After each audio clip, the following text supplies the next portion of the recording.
IPL মানেই অর্থের ঝনঝনানি। এই টুর্নামেন্ট খেলতে পারলে খেলোয়াড়দের পকেটে ঢোকে বড় অঙ্কের অর্থ।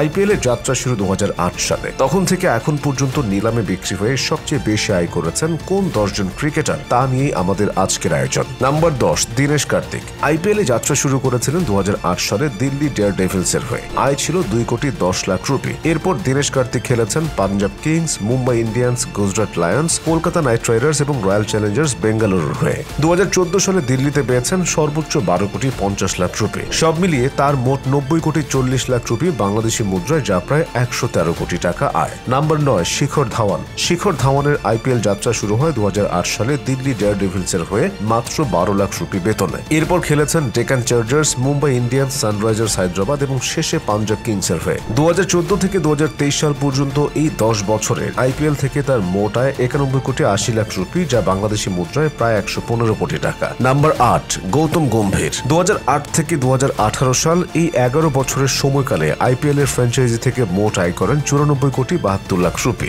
যা বাংলাদেশি মুদ্রায় 133,70,00,000 টাকা। গম্ভীর বর্তমানে ভারত জাতীয় দলের প্রধান কোচ।